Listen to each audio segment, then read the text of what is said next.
Hi all അസ്സലാമു അലൈക്കും. പുതിയൊരു വീഡിയോയിലേക്ക് എല്ലാവർക്കും സ്വാഗതം. അപ്പോൾ ഇതൊരു ഡേ മൈൻ ലൈഫ് വീഡിയോ ആണ്.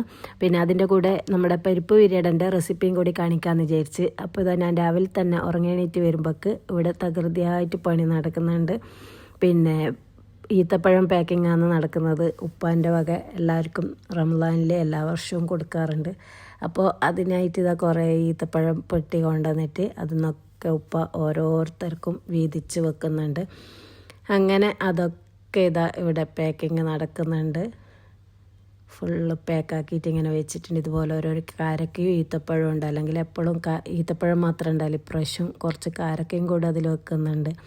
ഇങ്ങനെ ഇതാ ഫുൾ അലങ്കോലമായിട്ടുണ്ട് നമ്മളെ കിച്ചണൊക്കെ. പിന്നെ ഇതാ നേരെ അടുക്കളയിലേക്ക് പോകുമ്പോൾ കഴിഞ്ഞെത്തി നല്ല മുട്ട റോസ്റ്റും വെള്ളയപ്പവും ചുടുന്നുണ്ട്. ഇതാ വെള്ളയപ്പം ഏകദേശം ചുട്ട് കഴിയാൻ ഇന്ന് കാജിയും പിന്നെ പരിപ്പ് ബിരിയാണിയും പിന്നെ ചിക്കൻ റോളൊക്കെ ഉണ്ടാക്കാനുണ്ട്. അപ്പോൾ ഓള് വേഗം രാവിലെ തന്നെ നാസ്ത ഉണ്ടാക്കിയെടുക്കുന്നുണ്ട്. ഇതാ മുട്ടയെല്ലാം ഒന്ന് പുഴുങ്ങി വെച്ചിട്ടുണ്ട്. അപ്പോൾ അതൊക്കെ കണ്ടപ്പോൾ ഞാൻ വിചാരിച്ച് രാവിലെ നാസ്തയും കഴിച്ചിട്ട് തന്നെ ബാക്കി നമ്മളെ ഡ്യൂട്ടിക്ക് ഇറങ്ങാമെന്ന്. അങ്ങനെ ഇത് മുട്ട റോസ്റ്റും കൂട്ടിയിട്ട് വെള്ളയപ്പം തിന്നിട്ട് നമ്മൾ ഡ്യൂട്ടിക്ക് ഇറങ്ങി. ഇതാ ഉള്ളിയൊക്കെ ഉരിഞ്ഞ് കഴുകി വൃത്തിയാക്കി വെച്ചിട്ടുണ്ട്. പിന്നെ എൻ്റെ പണി എന്ന് പറഞ്ഞാൽ കാജോടലും പരിപ്പ് ബിരിയാണി ഉണ്ടാക്കലാണ്. അപ്പോൾ തന്നെ ഏകദേശം വൈകുന്നേരം ആകും ഇതൊക്കെ ഉണ്ടാക്കി കഴിയുമ്പോൾക്ക്.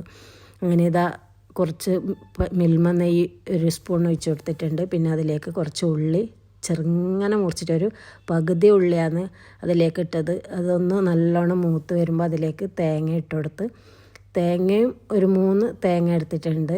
അപ്പോൾ നന്ന ചെറിയ തേങ്ങ എന്നതുകൊണ്ട് അത് ഞാൻ 3 തേങ്ങ എടുത്തിന്. അതൊന്ന് നല്ലോണം അതിൻ്റെ വെള്ളമൊക്കെ ആറി വരുമ്പോൾ അതിലേക്ക് 1 കപ്പ് പഞ്ചസാര കൂടി ഇട്ട് കൊടുത്തിട്ട് ഫ്ലേവറിന് ഏലക്കായ് കൂടി 3-4 ഏലക്കായ് കൂടി പൊടിച്ചിട്ട് കൊടുക്കുന്നുണ്ട്. പിന്നെ ഇത് 1/2 കിലോ പരിപ്പ് നല്ലോണം വെന്തുടയാൻ പാടില്ല. ഒരു പാകത്തിന് വേവായിട്ട് അതും കൂടി അതിലിട്ട് പിന്നെ കുറച്ച് ഉപ്പ് കൂടി ഇട്ട് കൊടുക്കുന്നുണ്ട്, മധുരം ബാലൻസ് ചെയ്യാൻ വേണ്ടിയിട്ട് പരിപ്പിൻ്റെതല്ലേ. അപ്പോൾ അങ്ങനെ ചെറിയ തീയിൽ അതിങ്ങനെ ഇളക്കിക്കൊണ്ടിരുന്നിട്ട് നമ്മുടെ ഫില്ലിങ്സ് റെഡി ആയിട്ടുണ്ട്. ഇതൊന്ന് ഇറക്കി വെച്ചിട്ടുണ്ട്. നല്ല ഉരുളിയിലായതുകൊണ്ട് ഇവിടുന്ന് ഒന്നുകൂടി അതൊന്ന് സെറ്റായിട്ടൊന്ന് കിട്ടും. പിന്നെ ഇത് അടുപ്പത്ത് ഞാൻ വേഗം ഒന്ന് പാത്രം വെച്ചിട്ട് അതിലേക്ക് നമ്മൾ ചിക്കൻ ഒന്ന് ഫ്രൈ ചെയ്തെടുക്കണം.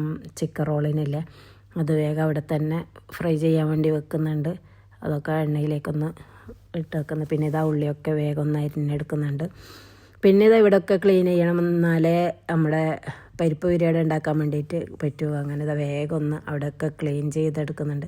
ഓരോ പണിയുടെ എടുക്കും. അപ്പോൾ തന്നെ ക്ലീൻ ചെയ്യുമ്പോൾ കുറച്ചൊക്കെ പണി എളുപ്പമായിട്ട് കിട്ടും. അല്ലാണ്ട് എല്ലാം ഒന്നരപ്പാട് അങ്ങ് എടുക്കാമെന്ന് വിചാരിച്ചാൽ ലാസ്റ്റ് മുട്ടം പണിയും കിട്ടും.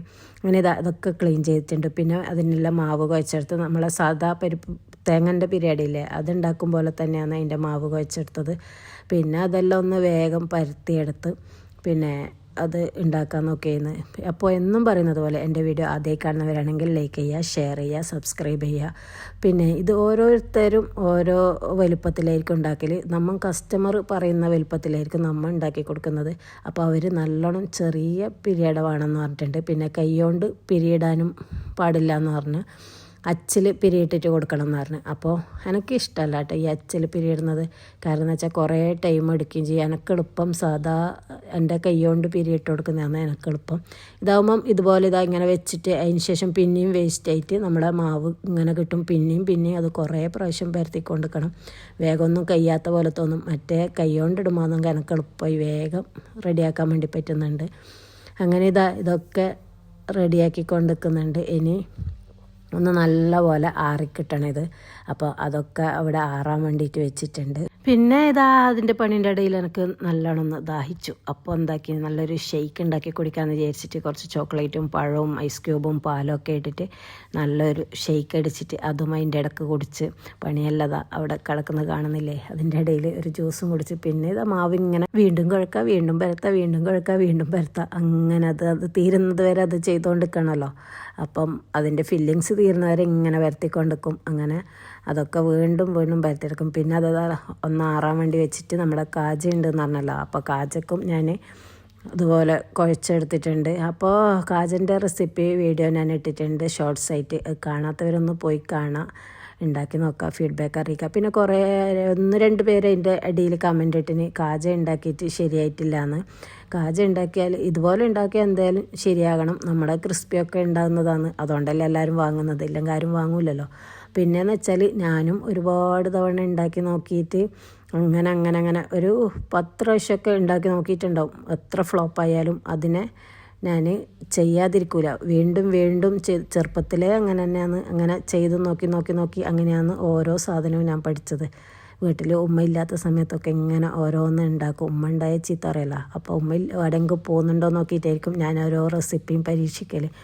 അങ്ങനെ ഇതാ നമ്മുടെ കാജയൊക്കെ പരത്തെടുത്തിട്ടുണ്ട്. പിന്നെ ഇതാ മുറ്റത്ത് അടുപ്പിൽ തീ പറ്റിച്ച് ഉരുളിയൊക്കെ വെച്ചിട്ട് അതിൽ എണ്ണയൊക്കെ ഒഴിച്ച് കൊടുത്തിട്ടുണ്ട്. നന്നായിട്ടൊന്ന് ചൂടായിട്ട് വന്നപ്പോൾ നമ്മുടെ പരിപ്പ് ബിരിയാണി ഫസ്റ്റ് ഫ്രൈ ചെയ്തെടുക്കുന്നുണ്ട്. അങ്ങനെ നല്ല കാറ്റുണ്ട്, അതുകൊണ്ട് ഫുൾ ആളിക്കത്തുന്നുണ്ട് തീ. പിന്നെ വേറൊരു കമൻ്റ് ഉണ്ടിന് എന്താ വെച്ചാൽ ഉള്ളിയില്ലാത്ത ഒരു പരിപാടി ഇല്ലല്ലേന്ന്. അവർ ആ കമൻ്റ് ഇട്ടപ്പോൾ ഞാൻ ഓരോ ഐറ്റംസും ഇങ്ങനെ ശ്രദ്ധിക്കുന്നത്. അപ്പോൾ തനക്ക് തന്നെ ചിരി വന്നു. ശരിക്കും എല്ലാത്തിലും ഉള്ളിയുണ്ട്. പിന്നെ ഇവിടുന്ന് ഇങ്ങനെ കണ്ടു വളർന്നതല്ലേ, ഓരോ സാധനം ഉമ്മ ഉണ്ടാക്കുമ്പം അങ്ങനെ ഓരോന്ന് ചെയ്തിട്ട് അങ്ങനെ പഠിച്ചതാണ്. അങ്ങനെ ഓരോന്നും കാണുമ്പം ചെയ്ത് അങ്ങനെ അപ്പം ഉമ്മ ഉണ്ടാക്കുന്നതിലെല്ലാം ഏകദേശത്തിലെല്ലാം ഉള്ളി ഇട്ടിട്ട് കാണലുണ്ട്. പിന്നെ എൻ്റെ ഇതായ റെസിപ്പി അങ്ങനത്തേലൊന്നും ഉള്ളിയൊന്നും ഉണ്ടാവില്ല. പിന്നെ ഇതാ കാജിയും നമ്മൾ അതിൻ്റെ ഇടയിൽ പൊരിച്ചെടുത്തിട്ടുണ്ട്. അങ്ങനെ പരിപ്പ് ബിരിയാണിയും നമ്മുടെ കാജിയൊക്കെ ഉണ്ടാക്കി കഴിയുമ്പോൾ അസർവാൻ കൊടുത്തിട്ടുണ്ട്. പിന്നെ നമുക്ക് ചായക്ക് കൂട്ടാലാന്ന് വിചാരിച്ചിട്ട് കുറച്ച് കായയുടെ ഉണ്ടാക്കിയെടുക്കുന്നുണ്ട്. പാക്കിംഗ് കവറൊക്കെ ഏത് സൈസാന്ന് വാങ്ങുന്നതെന്ന് പറഞ്ഞിട്ട് കമൻറ്റ് കണ്ടു. അപ്പോൾ നമ്മൾ വാങ്ങുന്നത് 10-12 പിന്നെ അതൊരു 25-30 വെക്കാൻ വേണ്ടിയിട്ട് പറ്റും അതിൽ. പിന്നെ 10 എണ്ണം അങ്ങനെയെല്ലാം വെക്കുന്നത് 10-15 അങ്ങനെയൊക്കെ വെക്കുന്നതാണെങ്കിൽ 8-10 കവറാണ് വാങ്ങൽ. പിന്നെ നിങ്ങൾ ഉണ്ടാക്കുന്ന ഐറ്റംസിൻ്റെ സൈസ് അനുസരിച്ചായിരിക്കും നിങ്ങൾക്ക് പാക്കിംഗ് കവർ ആവശ്യമുണ്ടാകും. അതുപോലെ 10-14, 10-10 അങ്ങനെയൊക്കെ സൈസ് ഉണ്ട്. അത് ഏതാണെന്ന് വെച്ചാൽ നിങ്ങൾ വാങ്ങാം. പിന്നെ ഒരുപാട് പേർക്ക് എൻ്റെ വീഡിയോസൊക്കെ ഇഷ്ടമാണ്, എൻ്റെ സംസാരമൊക്കെ ഇഷ്ടമാണെന്ന് പറയുന്നതിൽ ഒരുപാട് സന്തോഷമുണ്ട്. പിന്നെ ഇനിയും എല്ലാവരുടെയും സപ്പോർട്ട് ഉണ്ടാകണം. അപ്പോൾ പരിപ്പ് ബിരിയാണി എല്ലാവരും ഒന്ന് ഉണ്ടാക്കി വെക്കുക, ഫീഡ്ബാക്ക് അറിയിക്കുക. പുതിയൊരു റെസിപ്പിയുമായി വീണ്ടും വരുന്നതായിരിക്കും. ബൈ.